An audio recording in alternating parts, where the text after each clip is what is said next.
Section 4.4 has to do with determinants and Cramer's rule, and I want you to be able to find the determinants of a 2x2, and we're not going to do 3x3 in this video, matrices, and use Cramer's rule to solve systems of linear equations. So let's do some vocabulary first. We have a square matrix, and a square matrix is a matrix with the same number of rows as columns. And a determinant is a number associated with a square matrix. So it has to be square, same number of rows as columns. And to distinguish matrices from determinants, you want to look at the brackets that enclose them. So here, these brackets they have a vertical bar, but they also have a short horizontal bar attached to them. So that represents a matrix, and you've been using matrices, so you know that that's the symbol for a matrix. But a determinant, today you're going to use vertical bars to represent a determinant. So that is the difference between the two of them.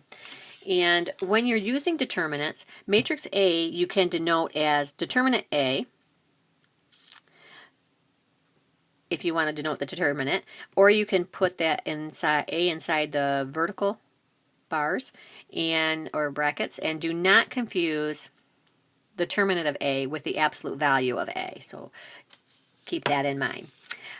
Now I want to talk about what a coefficient matrix is, and that is a system of linear equations in standard form, and you want to put them in AX plus BY equals C. The coefficient matrix would be, if you have two linear equations, it would be the coefficient of X, coefficient of Y of the first equation, coefficient of X, coefficient of Y in the second equation.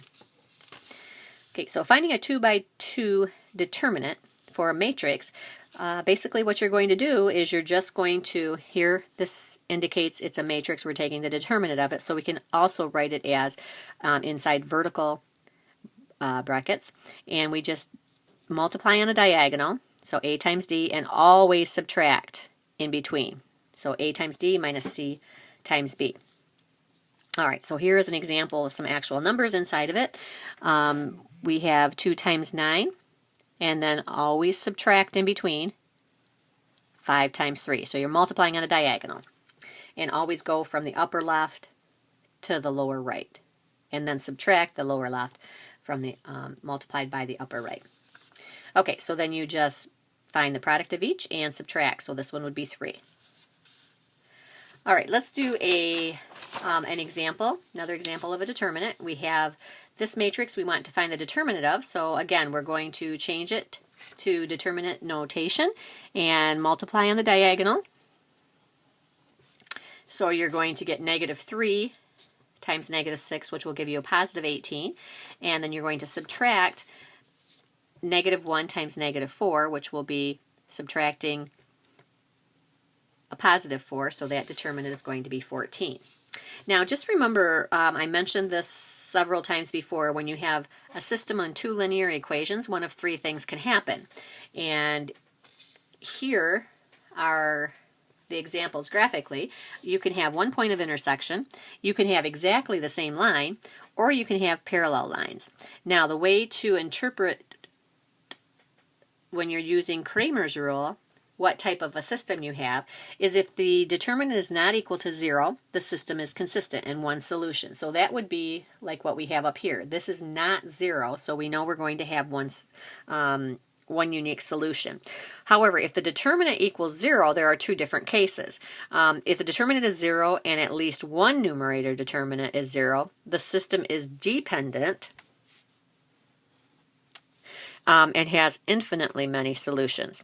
However, if the determinant is 0 and neither numerator determinant is 0, the system is inconsistent and has no solutions. All right, let's do an example. On the other side here, there are some notes I'll just go through quickly, and then we'll do an example.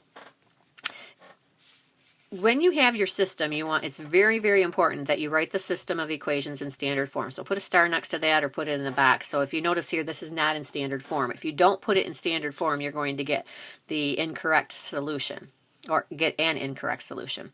All right, so we're going to write the coefficient matrix of the system, and that means the numbers in front of the X and Y, and then we're going to find the determinant of it. Okay, so now that this is in standard form, our coefficient matrix would be these values here. So there's the coefficient matrix.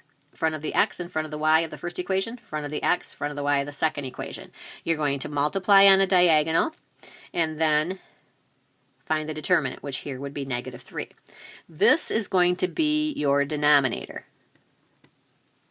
for x and y.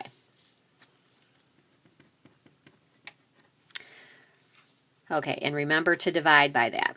Okay, so the coefficients of x. Okay, think back to this determinant that we did. We're looking for x, so we're going to replace the coefficients of x with the constant terms. Oops, I guess you can't see that. Okay, so here we're looking for x, so we're replacing the values of the coefficients of x. We're going to put the constant terms in there, which would be 2 and 7. So that goes here. And then the coefficients of y, which would be 1 and -1. They go here. And our determinant, which was -3, goes in the denominator. Okay, and then you end up with a 3. Now, when we're doing the coefficients, when we're trying to find y, we replace y, but we put the coefficients of x back in. So we're looking for y. So coefficients of x go back in, which would be 1 and 2. That's where those are. And then we want to find y, so we're putting the constants in here. And then you just do the determinant. And it equals 3, and we divide by -3, so that would be -1. All right, let's do one more example, and then I'll have you try it on your own. Well, before we do that, this solution is 3, -1. So let's put a 3 here, and plus a -1, that equals 2. And y is -1 plus 7 equals 2 times 3, and that works as well.